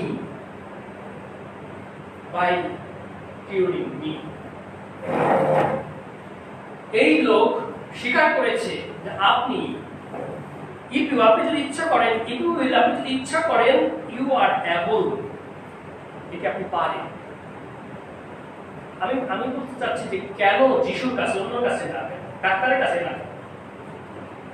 মতি 9 অধ্যায় 12 পদে যিশু বলছে যারা অসুস্থ তাদের জন্য কি দরকার? চিকিৎসক দরকার। যিশু কিন্তু চিকিৎসকের বিরুদ্ধে কথা বলেন নাই, এবং যিশু যখন আসেনি তখনও চিকিৎসক ছিল, বিভিন্ন রকম চিকিৎসক ছিল। এখনকার মতো এত এমবিবিএস ছিল না, এফসিপিএস ছিল না, এত হসপিটাল ছিল না, চিকিৎসক ছিল, রোগ ছিল, মানুষ চিকিৎসকের কাছে যায়নি। কিন্তু আমি জানি না, খুব সম্ভবত এই লেপ্রোসি বা এই যে কুষ্ঠ রোগ, এই রোগের বিষয়ে যা বলা আছে পুরাতন নিয়ম খুব ভয়াবহ। সাধারণত জিহুদীদের মধ্যে যাদের এই কুষ্ঠ রোগ, তারা আসলে অভিশপ্ত, কোনো না কোনো ভাবে ঈশ্বর কর্তৃক অভিশপ্ত। এই রোগের যে কোনো চিকিৎসা হয়েছে বলে আমার মানে বিবলিক্যালি আমি দেখিনি। আমি পুরাতন নিয়ম থেকে একটু পড়বো, এবং আমি যখন পড়ছিলাম আমাদের পারিবারিক বাইবেল স্টাডিতে আমাদের লেবীয় পুস্তক দেখছিলাম, আর তো আমরা যখন লেবীয় 13 এবং 14 অধ্যায় পড়েছি, আমি বোঝার চেষ্টা করেছি কুষ্ঠ এত মারাত্মক কেন, কুষ্ঠ এত ভয়াবহ কেন, এবং কুষ্ঠ সম্পর্কে ঈশ্বরের বিধি দেওয়া আছে। কুষ্ঠ রোগী বা কুষ্ঠ রোগ সম্পর্কে ঈশ্বর বর্ণনা করেছেন, বিধি দিয়েছেন, এবং সেই বিধি অবশ্যই মান্য করতে হবে, এবং যাজকরা এই বিষয়ে বিশেষ ভূমিকা রাখবে।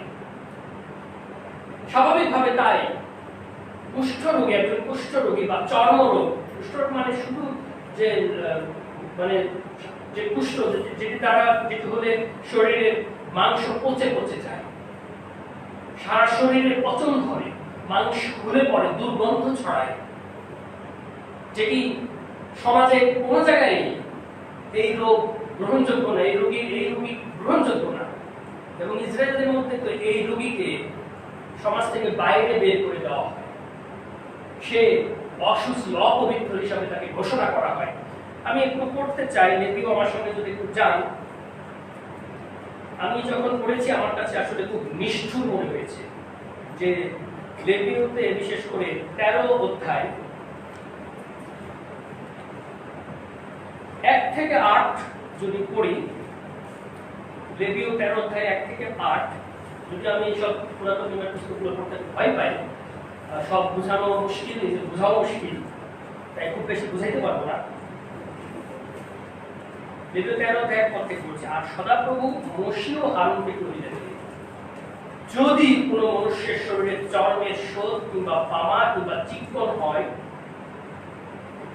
হয়, আর তার শরীরে চর্মে কুষ্ঠরোগের ঘায়ের ন্যায় হয়, তবে সে হারন যাজকের নিকটে কিংবা তাহার পুত্র যাজকগণের মধ্যে কাহারও নিকটে আনিতে হইবে। পরে যাজক তাহার শরীরের চর্মস্থিত ঘা দেখিবে। একটু খেয়াল করি আমরা সবাই, যাদের কাছে বাইবেল আছে। যদি ঘায়ের লোম শুক্ল বর্ণ হইয়া থাকে এবং ঘা যদি দেখিতে শরীরের চর্ম অপেক্ষা নিম্ন বোধ হয়, তবে তাহা কুষ্ঠরোগের ঘা। তাহা দেখিয়া যাজক তাহাকে অশুচি বলিবে। যাজক ঘোষণা করবে সে অশুচি। আমরা আরেকটু পড়ি 8 পদ পর্যন্ত। আর চিক্কণ চিহ্ন যদি তাহার শরীরের চর্মে শুক্ল বর্ণ হয়, কিন্তু দেখিতে চর্ম অপেক্ষা নিম্ন না হয়, এবং তাহার লোম শুক্ল বর্ণ না হইয়া থাকে, তবে যাহার ঘা হইয়াছে যাজক তাহাকে 7 দিন রুদ্ধ করিয়া রাখিবে। অবজারভেশনে রাখবে, 7 দিন রুদ্ধ করিয়া রাখিবে। পরে 7ম দিবসে যাজক তাহাকে দেখিবে। আর দেখো, যদি তাহার দৃষ্টিতে ঘা সেরূপ থাকে, চর্মে ঘা ব্যাপিয়া না থাকে, তবে যাজক তাহাকে আরো 7 দিন রুদ্ধ করিয়া রাখিবে। 6 পদ। আর 7ম দিনে যাজক তাহাকে পুনর্বার দেখিবে। আর দেখো, যদি সেই ঘা মলিন হইয়া থাকে ও চর্মে ব্যাপিয়া না থাকে, তবে যাজক তাহাকে শুচি বলিবে। সে পামা, পরে সে আপন বস্ত্র ধৌত করিয়া শুচি হইবে। কিন্তু তাহার শৌচার্থে যাজককে দেখানো হইলে পর যদি তাহার পামা চর্মে ব্যাপিয়া থাকে, তবে আবার যাজককে দেখাইতে হইবে। তাহাতে যাজক দেখিবে, আর দেখো যদি তাহার আমার চর্মে ব্যাপিয়া থাকে তবে যাজক তাহাকে অশুচি বলিবে, তাহা কুষ্ঠরোগ। সুতরাং যাজক নির্ধারণ করবে এটি কুষ্ঠরোগ কি কুষ্ঠরোগ কিনা। যদি যাজক নির্ধারণ করে থাকে, যদি যাজক এটিকে আইডেন্টিফাই করে থাকে এটি কুষ্ঠরোগ, তাহলে যাজক তাকে অশুচি আখ্যা দেবে, যাজক তাকে অশুচি সার্টিফিকেট দেবে, দিয়ে তাকে সমাজের বাইরে বের করে দেবে, পরিবারের বাইরে বের করে দেবে। সে পরিবারের কোনো সদস্যের সাথে থাকতে পারবে না। এবং সেখানে কি অবস্থা হবে এটার কোনো বর্ণনা নাই। কিভাবে তার সুস্থতা আসবে তার কোনো বর্ণনা নাই। কে তাকে সুস্থ করবে তার কোনো বর্ণনা নাই। তবে সুস্থ হইলে সে ঘরে যেতে পারবে না। সুস্থ হইলে তার প্রধান কাজ হবে আগে সে যাজকের কাছে যাবে। যাজক আবার তাকে অবজারভেশনে রাখবে, পরীক্ষা নিরীক্ষা করবে, এবং যাজক যদি দেখে তার ঘা শুকিয়ে গেছে, তার শরীরের ঘা বৃদ্ধি পাচ্ছে না, তখন তাকে সূচি বলবে, ঘোষণা করবে। কিন্তু কথা আছে, সূচি বললেই যে সে ঘরে যেতে পারবে, সমাজে যেতে পারবে তা কিন্তু নয়। তাকে ঈশ্বরীয় ব্যবস্থা অনুসারে তাকে প্রমাণ করতে হবে, ব্যবস্থা অনুসারে তাকে বলিদান করতে হবে, এবং সূচিকরণ যে নিয়ম আছে এই নিয়ম তাকে পালন করতে হবে। এবং 14 অধ্যায়ে সেটি আছে, পালন করে বলিদান করে হোম বলি দোষার্থক পাপার্থক সমস্ত বলিদান সম্পন্ন করে তার শরীরের সমস্ত পোশাক পুড়িয়ে দিয়ে নতুন পোশাক পরে স্নান করে গোসল করে তারপরে তাকে সমাজে যেতে হবে, পরিবারে যেতে হবে। আমি সেই বিষয়টুকু পরে বলবো। আরেকটা পদ আমি 45 এবং 46 পদ পড়তে আপনাদের অনুরোধ করব। এই লেবীয় 4 অধ্যায়ে এই পদগুলো যখন পড়েছি তখন আসলে আমার খুব কষ্ট লেগেছে। আর যে কুষ্ঠির ঘা হইয়াছে, আমার পড়তে খুব কষ্ট লাগে। যে কুষ্ঠির ঘা হইয়াছে তাহার বস্ত্র ছেঁড়া যাইবে, ও তাহার মস্তক মুক্ত কেশ থাকিবে, চুল থাকা দরকার। ও সে আপনার ওষ্ঠ বস্ত্র দ্বারা ঢাকিবে। আপনি তো চিন্তা করেন, কল্পনা করেন, যে যিশুর কাছে এসেছিল, হাঁটু পেতেছিল, অনুনয় বিনয় করেছিল, প্রণিপাত করেছিল, তার চেহারাটা একটু কল্পনা করেন। তাহার বস্ত্র ছেঁড়া যাইবে, মানে তার শরীরের জামা কাপড় আমাদের মতো এত ভদ্র সদ্র টাইট ফিটিং হবে না, যারা চিন্তা ছেঁড়া হবে। এটি চিহ্ন যে তার সে কুষ্ঠরোগী, সুতরাং সে অনেক সুন্দর কাপড় চোপড় করতে পারবে না, থাকলেও করতে পারবে না। তার মুখ ঢাকা থাকবে, তার মস্তক মুক্ত কেশ থাকবে, সে আপনার ওষ্ঠ বস্ত্র দ্বারা ঢাকিবে, তার মুখ ঢাকা থাকবে।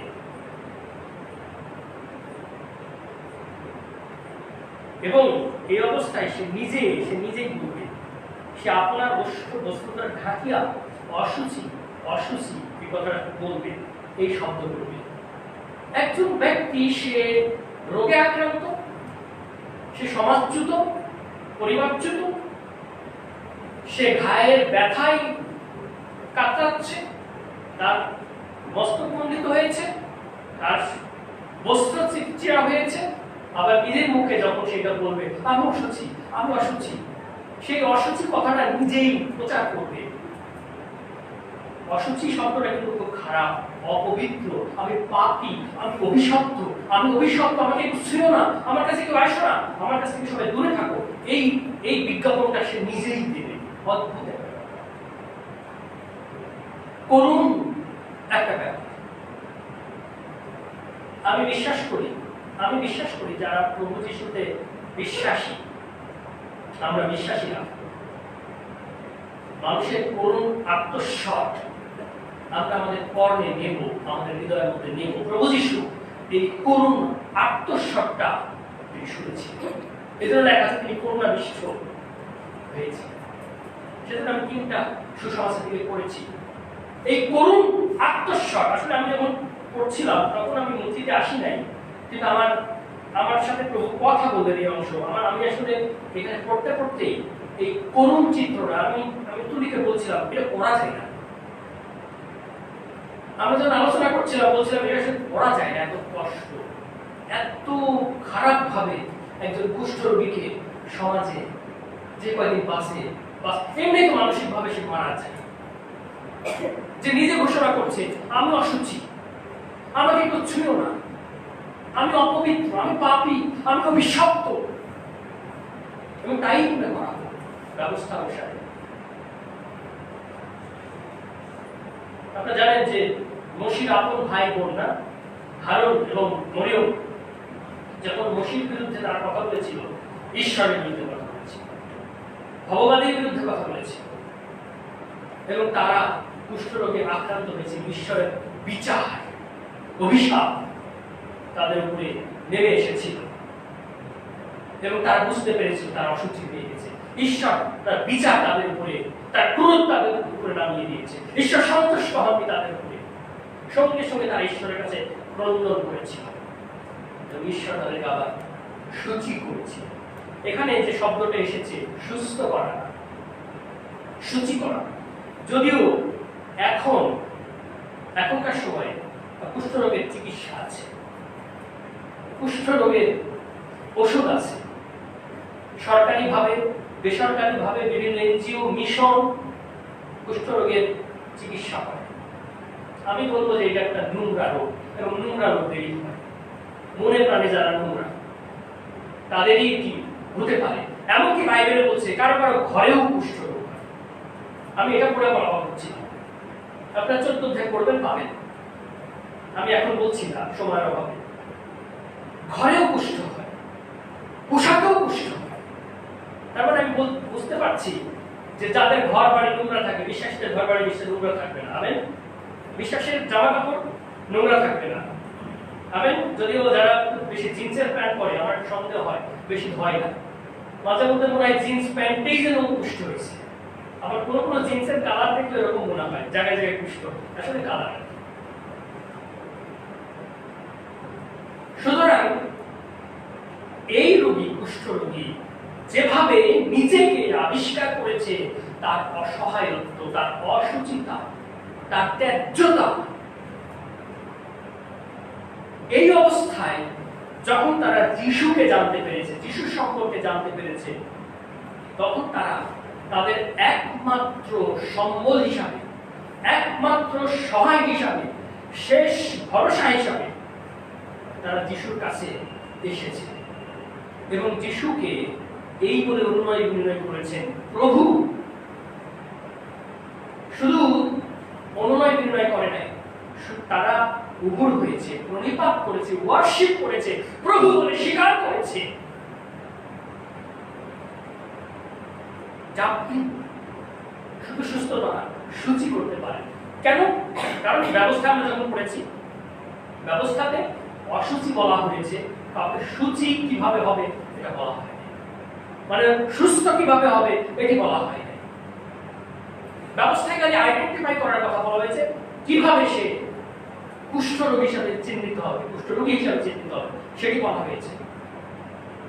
কিন্তু সুস্থতা একমাত্র ঈশ্বরের হাতে। আপনার পুরাতন নিয়মে আরেকটা জায়গার কথা বলি, এটি 2 রাজাবলীতে রয়েছে 5 অধ্যায়ে।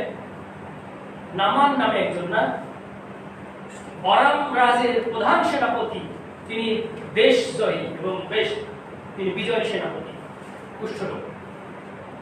আর কুষ্ঠ হওয়ার কারণে সেও আস্তে আস্তে পরিবার থেকে, তার ক্ষমতা থেকে, মর্যাদা থেকে ত্যায্য হতে শুরু করেছিল এবং অনুভব করছিল আমার পরিবারে জায়গা নেই, নিশ্চয় রাজপ্রাসাদে রাজার কাছে আমার অবস্থান নাই।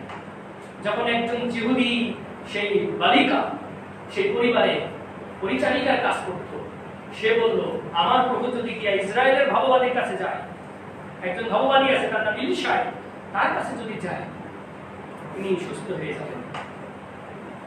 আর আরাম রাজ চিঠি রেখে দিল ইসরায়েল রাজের কাছে, আর ইসরায়েলের রাজা চিঠি পড়ে বুক চাপড়ে কাপড় টাপড় ছিঁড়ে বলল, আমি কি ঈশ্বর নাকি? আমি কে যে কুষ্ঠরোগীকে আমি সুস্থ করবো? এটি ঈশ্বর ছাড়া কেউ করতে পারে না। আমার কাছে কেন পাঠিয়েছে? অথচ আমার সাথে ঝামেলা বাঁধানোর জন্য। ইসরায়েলের রাজা স্বীকার করছে, আমি ঈশ্বর নই, আমি কুষ্ঠরোগী ভালো করব। ইসরায়েলের রাজা স্বীকার করেছে, কুষ্ঠকে কেবল সুস্থ করতে পারে অভিশাপ, বিচার, শাস্তি, পাপের দণ্ড কেবল ঈশ্বরই ক্ষমা করতে পারে, তুলে দিতে পারে, কোন রাজা, কোন প্রজা নয়।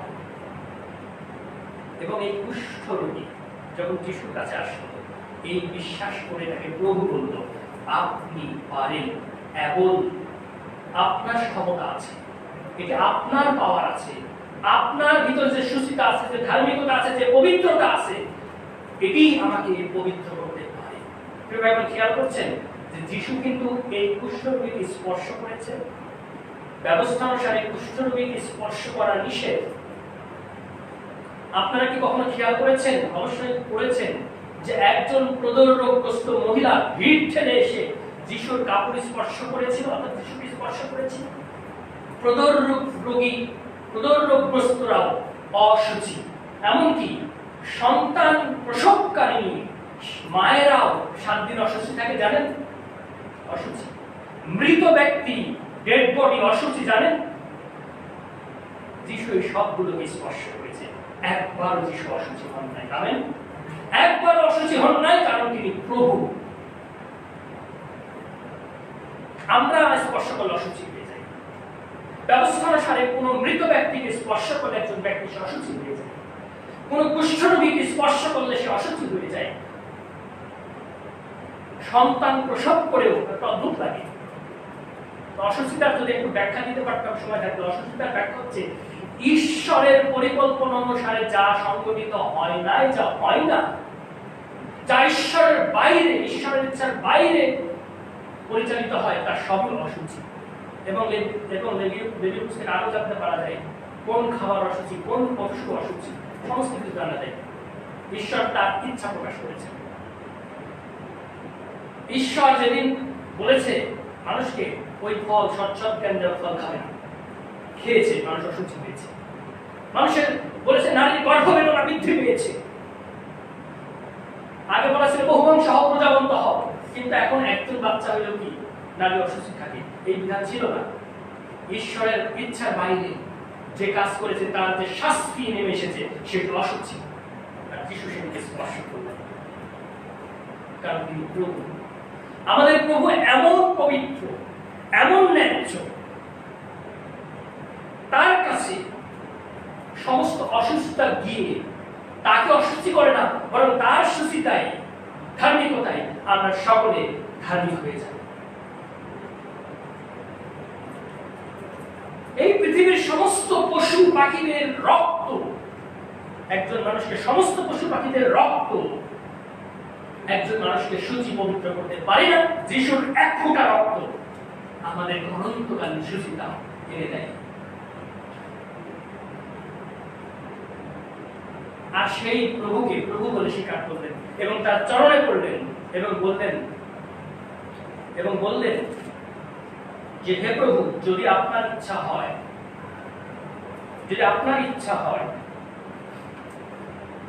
আমাকে শুচি করিতে পারেন, সুস্থ করিতে পারেন। বলা হয় নাই, কোথাও সুস্থকরণ কথা বলা হয় না, এমনকি পুরাতন নিয়মে শুচিকরণ। কারণ এটি ঈশ্বরের যে অভিশাপ আছে, ঈশ্বরের যে বিচার আছে, ঈশ্বরের যে দণ্ড আছে, যে পাপের কারণে সে অশুচি হয়েছে। বলা হচ্ছে এরকম, পাপ হচ্ছে আত্মার কুষ্ঠ। পাপ হচ্ছে আত্মার কুষ্ঠ। আজকে আমাদের শরীরে এত কুষ্ঠ নাই, কিন্তু আমাদের অনেকের আত্মায় কুষ্ঠ আছে, পাপ আছে, ক্লিন না। আমরা ইংরেজিতে বলছে, প্রভু আপনি আমাকে ক্লিন করতে পারেন, কিউরও করতে পারেন। দুটো শব্দ আছে, বাংলায় শুধু লেখা আছে শুচিকরণ, আবার অন্য ভাষাতে দেখলাম যে শুধু কিউরি লেখা আছে। কিন্তু আমি এই ভার্সনটা দেখলাম যে আপনি আমাকে ক্লিনও করতে পারেন, কিউরও করতে পারেন। ক্লিন হইলেই কিউর, আগে শুচি, আগে ক্ষমা, আগে লাগে পাপের ক্ষমা। যিশুর কাছে যখন রোগীরা এসেছে, পক্ষাঘাতগ্রস্ত এসেছে, যিশু বলতে হে বৎস সাহস কর, তোমার পাপ ক্ষমা হইল। যিশু প্রকাশ করেছেন মনুষ্য পুত্রের পাপ ক্ষমা করার ক্ষমতা আছে, এটি যেন সারা পৃথিবী জানতে পারে। এমনকি লোকে বলছে যাজকের কাছে যাও, লোকদের কাছে যাই আমরা, কিছু অসুবিধা হবে ঠিক, এবং সেই অসুবিধা হয়েছে যিশু প্রমাণ করেছে এবং লেখা আছে। কারণ কি, যখনই কোনো রোগী সুস্থ হয়েছে, ভূতগ্রস্ত সুস্থ হয়েছে, যখন কোনো অলৌকিক কাজ হয়েছে, আসলে এত ব্যাপকভাবে এটা প্রচারিত হয়েছে, শেষে লোকেরা এত ব্যাপকভাবে বুঝে বা না বুঝে যিশুর কাছে আসতে শুরু করেছে। আবার পক্ষান্তরে যারা ব্যবস্থাবেত্তা, যারা ফরিসি, অধ্যাপক, ধর্মনেতারা, তারা আবার বিরোধিতা করেছে। সব মিলাই অনেকবার যিশু নিষেধ করেছে লোকদের কাছে বলো। আর তাছাড়া কুষ্ঠরোগী সুস্থ হয়ে আগে লোকদের কাছে গেলেও তাকে বিশ্বাস কেউ করবে না, লোক দৌড় দিতে শুরু করবে। আমি মনে করি যদি সর্বঙ্গে খাওয়ালা একজন লোক রাস্তা দিয়ে যায়, আমি গতদিন বলছিলাম ভূতগ্রস্তরা, উলঙ্গ শিকল করা, গায়ে ময়লা, তার শরীর কাটা, ঘা, ওই যে ভূতগ্রস্ত লোক পাথর দিয়ে নিজের শরীর কাটতেন, এইভাবে রাস্তা দিয়ে গেলে আমরা নিশ্চয় তার সামনে যাব না, নিশ্চয় আমরা দৌড় দিব। আর ছোট ছেলে মেয়েরা হলে নিশ্চয় লাভ দিয়ে বাবা মায়ের কোলে উঠবে। ঠিক একজন অদ্ভুত চেহারা, সারা শরীরে কুষ্ঠ, দুর্গন্ধ মানুষের, পচন, বিকৃত চেহারা কেউ যদি মানুষের সাথে যায়, ও সুস্থ হলেও ওই যে লোককে দেখা দৌড় দেবে। কারণ একটা ভয় যে যদি সে এসে স্পর্শ করে সে অসুস্থ হবে, তাকে সন্ধ্যা পর্যন্ত বাইরে থাকতে হয়তো সেও 7 দিন অসুস্থ থাকবে, তাকে আবার মন্দিরে গিয়ে পরিধান করতে হবে। নিয়ম এত সহজ না। প্রভুর অনুগ্রহে আজকে আমরা এখানে উপস্থিত হইতে পেরেছি, তো আমরা অনেক সময় এই জন্য বুঝি না।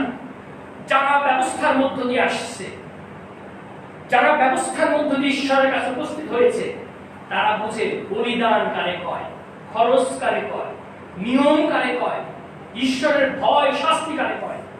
এত সহজ নয়। আজকে আমরা অনুগ্রহ পেয়ে অনেক কিছুই ঈশ্বরকে আসলে আমরা অনেকভাবে অবজ্ঞা করি। আমরা কোনো সময় অনুগ্রহটাকে মূল্যায়ন করি না। ঈশ্বর আমাদেরকে আজকে কিভাবে তার সন্তানের মর্যাদা দিয়ে তার সঙ্গে বসিয়েছে।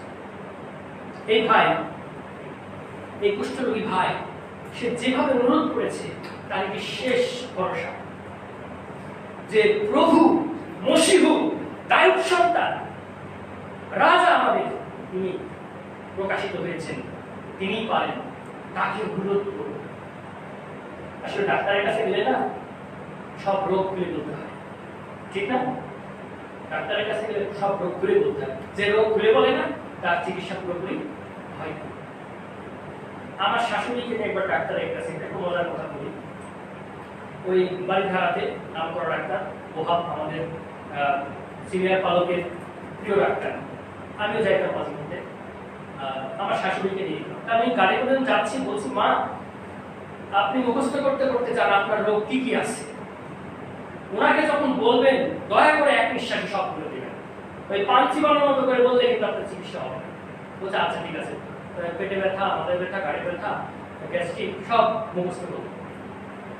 ডাক্তারের সামনে বসালাম, কাকি কি হয়েছে বলেন। সে পেট ব্যথা, গ্যাস্ট্রিক, খাইতে ইচ্ছা করে বলে থেমে গেছে। মানে এর মধ্যে ডাক্তার ওই যে প্রেশার মাপার যন্ত্রটা হাতে নিচ্ছে, সে মনে করছে মনে হয় এইটা নিয়ে আবার শুনবে। এর মধ্যে ডাক্তার কিন্তু ডাক্তারের কাজ করে যাচ্ছে, প্রেশার টেশার নিয়ে তার লিখে লিখে প্রেসক্রিপশন লেখা হয়ে গেছে। খাস করে কাগজ কাছিয়ে বলে যান, এগুলো খান, ঠিক হয়ে যাবে। ও বাবা আমি তো সব বলতেই পারলাম না আমার আসল রোগ, ওই সামনে সপ্তাহে এসে পরের সাক্ষাতে হবে। আর কি করা, বড় ডাক্তার। গাড়ির মধ্যে আসার সময় আমি বকা বলতে শুরু করলাম, আপনাদের যে আমি এত করে শিখাইলাম, যাই আপনি এক নিঃশ্বাসে বলবেন। কারণ বড় ডাক্তারের কাছে বড় ভিজিট, এক নিঃশ্বাসে বেশি বললে বেশি সেবা পাবেন, কম বললে কম সেবা।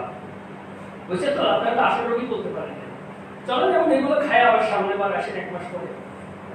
ও বাবা আমি তো এটা বুঝি না, আমি তো কতবার বুঝাইলাম, তো বুঝে যাই হোক ঠেকলে অনেক সময় বুঝে ঠিক আছে, পরের বার গিয়ে আর খাওয়া তুমি প্রভু যিশুকে পেয়েছে, ত্রাণকর্তাকে পেয়েছে, মহান চিকিৎসককে পেয়েছে। যদি আমরা আমাদের অসুবিধার কথা তাকে বলি, আজকে এখন প্রাণ খুলে বলা উচিত। বাইবেল বলছে যতক্ষণ তাকে পাওয়া যায় হৃদয়ের কথা আমাদেরকে খুলে বলি। যখনই প্রভুকে পাওয়া যায়, যখনই আমাদের অবসর হয়, যখনই সুযোগ পাই, সুযোগ যেন আমরা হাত ছাড়া রাখি, ঢেকে না রাখি, অসুবিধা পাপ ঢেকে না রাখি, অপবিত্রতা ঢেকে না রাখি, প্রভুর কাছে যেন খুলে বলি, কারণ তিনি আমাদের পবিত্র করেন, সূচি করেন। তাকে এইভাবে বলেছেন। এবং যেটি সবচেয়ে গুরুত্বপূর্ণ বিষয়, কেন যাজকের কাছে, কেন সাক্ষ্য দিতে হবে। আর প্রভু যিশু তিনি নির্দেশ দিলেন যাজকের কাছে, কারণ যাজকদেরও জানতে হবে তারা যে ঈশ্বরের সেবা করছে, তারা যে মন্দিরের সেবা করছে, তারা যে বলিদান করে তোমাকে সূচি করছে, সবকিছু আজ এই প্যাকেজ উপস্থিত। মন্দির, আমি প্রভু যিশু, আমি মন্দির। বলছে তোমরা এই মন্দির ভেঙে ফেলো, আমি 3 দিন পরে উঠাবো। প্রভু যিশু তার দেহের বিষয় করেছে, জোরে লেখা আছে। মহাযাজক প্রভু যিশু মহান মহাযাজক। যাজকরা বলিদান করতে পারে, যাজকরা সূচি কি অসুচি ঘোষণা করতে পারে, কিন্তু যাজকরা সুস্থ করতে পারে না। কিন্তু আমাদের প্রভু যিশু এমন মহাযাজক যে তিনি সুস্থ করতে পারেন, সূচি করতে পারেন। এমন মহাযাজক তিনি বলিদান না করলে তার নিজের বলিদান দ্বারা আমাকে সূচি করেন। এমন মহাযাজক যে তার নিজের রক্ত দিয়ে তিনি মহাপবিত্র স্থানে উপস্থিত হয়েছেন। এমন মহাযাজক তিনি আজও আমাদের জন্য বিনতি করছেন। তিনি এমন বলির মেষ যে তিনি সম্পূর্ণ 100% নিখুঁত। তথাপি কেন তিনি যাজকের কাছে যেতে বলছেন? কারণ তিনি মোশের ব্যবস্থাকে বাতিল করছেন না, ব্যবস্থার প্রতি তিনি শ্রদ্ধা দেখাচ্ছেন, সম্মান দেখাচ্ছেন। এবং ব্যবস্থার মধ্য দিয়েই যে যিশুর কথা বলে, ব্যবস্থায় যে আমার কথা বলে, যিশু বলছে ব্যবস্থা বা মোশির বা ভগবতী গ্রন্থ যে আমার কথা বলে, এটি তুমি গিয়ে তুমি যাজকের কাছে দেখা। যাজক নিশ্চয় জিজ্ঞাসা করবে, কে তোমাকে সুস্থ করলো? অন্ধ লোক সুস্থ হয়েছে, জিজ্ঞাসা করেছে কে তোমাকে সুস্থ করেছে? 38 বছরের রোগী যখন সুস্থ হয়েছে, লোকে জিজ্ঞাসা করেছে কে তোমাকে সুস্থ করেছে? সবাই বলেছে জানি না, যে যিশু নামে একজন। কে যিশু? আমিও জানি না। এবং যিশু নিজেকে বলেছেন আমি করেছি। অপরাধ করে বিশ্রাম মানে, আমি বিশ্রাম মানে কর্তা। প্রভু যিশু প্রমাণ করতে চেয়েছেন আরোগ্য, সুচিতা, নির্দোষিতা, নিষ্কলঙ্কতা, পবিত্রতা, ধার্মিকতা আমার কাছে। হে পরিশ্রান্ত ভারাক্রান্ত লোক সকল আমার কাছে এসো, হে রোগীরা আমার কাছে এসো। এবং তিনি এই চ্যালেঞ্জ দিয়েছেন নিজেকে ঈশ্বর হিসাবে। এই কাজের মধ্য দিয়ে তিনি নিজেকে ঈশ্বর হিসাবে এই লোকদের কাছে প্রমাণিত হয়েছেন, যাজকের কাছে প্রমাণিত হয়েছেন। এবং অন্য লোকদের কাছে বলতে বলা হয়েছে যে লোকেরা তাকে বিশ্বাসে গ্রহণ করে। তারপরে এত লোক প্রভু যিশুর কাছে এসেছে, এত লোক প্রভু যিশুর কাছে এসেছে। অনেক সময় প্রভু যিশুর কাছে লোকেরা, প্রভু যিশু লোকদের কাছে যেতে পারে নাই, লোকেরাই প্রভু যিশুর কাছে আসতে শুরু করেছে। এটি স্বর্গরাজ্যের আরেকটি চিহ্ন। অদ্ভুত ব্যাপার, স্বর্গরাজ্য সম্পর্কে যিশু যখন পর্বতে দত্ত উপদেশ শেষ করেছেন, ঠিক তারপরে 8 অধ্যায় 1 পদে লেখা আছে তিনি পর্বতেতে নামিয়ে বিস্তর লোক তাহার পশ্চাৎ করেন। এবং প্রথম যে অলৌকিক কাজটা করলেন তিনি সেটি কুষ্ঠকে সূচি করার মধ্যে স্বর্গরাজ্যের প্রকাশ তিনি করেছেন। তার প্রচারের মধ্যে বলেছেন, আমি গত সপ্তাহ বলেছি, ভূত ছড়ানোর মধ্য দিয়ে অন্যতম চিহ্ন স্বর্গরাজ্য তোমাদের কাছে চলে এসেছে। প্রিয় ভাই বোন, অনেক সময় আমরা ডাক্তারের কাছে যাই, টাকা পয়সা নেই, ডাক্তারের কাছে যাওয়া নিষেধ না। যিশু বলছে রোগীদের জন্য ডাক্তার দরকার। এবং সাধু পৌলের যে প্রচার টিম, সেই টিমের মধ্যে একজন ডাক্তার ছিলেন, তার নাম লুক।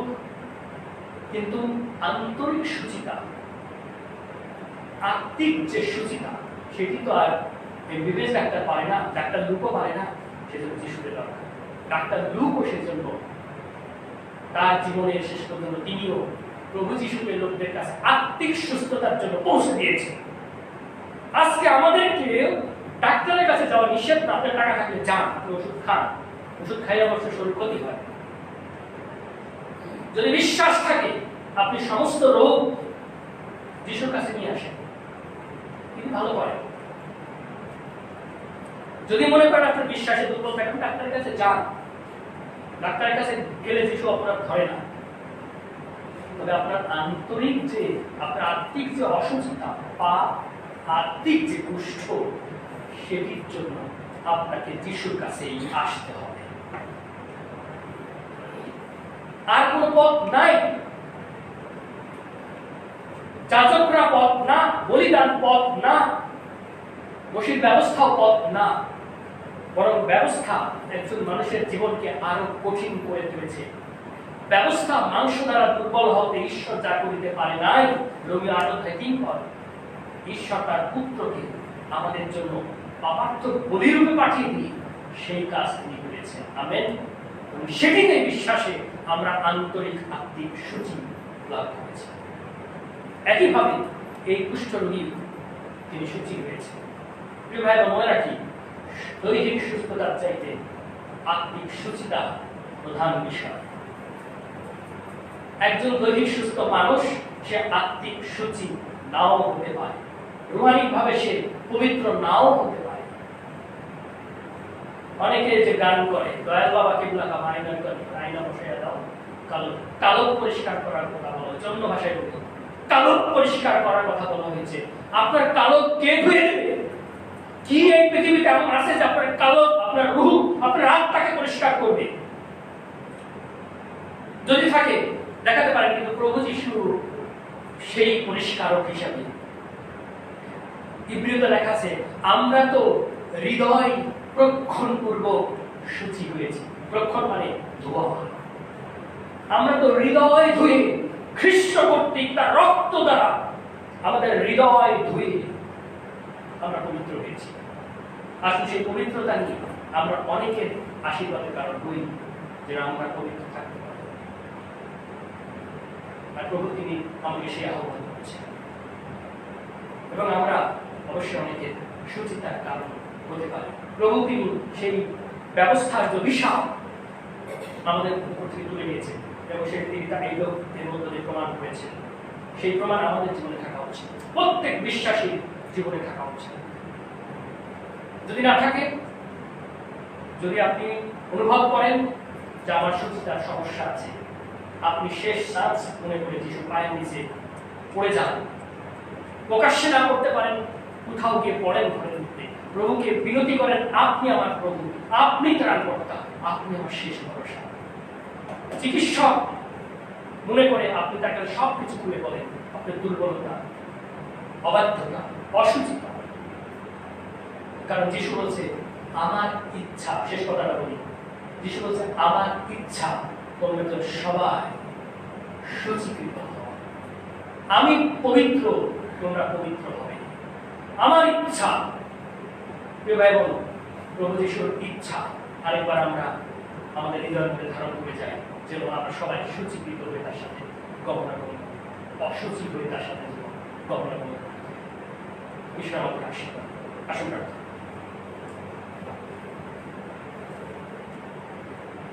পিতা, এই সময় তুমি আমাদের হৃদয়ের কথা বলেছো তোমার বাক্যের মধ্যে।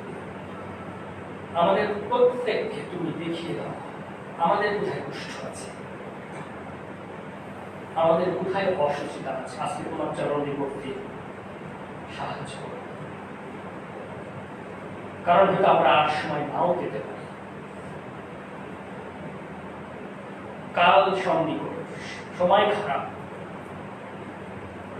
প্রভু, এটি শেষ সুযোগ মনে করে আমরা যেন তোমার চরণে করি, তুমি আমাদের স্পর্শ করো। আজকে যারা তোমার কাছে ক্ষমা চাই, ক্ষমা চাচ্ছে, দুর্বলতা, অসুস্থতা তোমার কাছে খুলে বলছে, তুমি প্রত্যেককে স্পর্শ করো। প্রভু যিশু, তুমি করুণাময়, তুমি করুণা বৃষ্টি দিয়েছ আমাদের প্রতি, তুমি সদয় হও। আমাদের আন্তরিক অসুচিতা, আত্মিক কুষ্ঠ, পাপ তুমি তুলে দাও, ধুয়ে দাও তোমার রক্তে। আরেকবার আমাদের ভাবনার ভাগ তোমাকে দিই, গৌরব প্রশংসা তোমাকে দিই। আমাদের এই সাহস, এই বিশ্বাস রয়েছে যেন আমরা তোমার চরণে করতে পারি। আশীর্বাদ করো যেন সূচি পবিত্রতায় তোমার সাথে প্রতিদিন গমন করতে পারে, অনেক আশীর্বাদের কারণ হতে পারে। তোমার রাজ্য বৃদ্ধি লাভ করুক এবং সেই বৃদ্ধিতে আমাদের প্রত্যেককে ভূমিকা রাখতে তুমি সাহায্য করো। আমাদের সমস্ত দুর্বলতাগুলো আরেকবার তোমার কাছে ক্ষমা করো। প্রভু যীশু তোমার নামে প্রার্থনা করছি।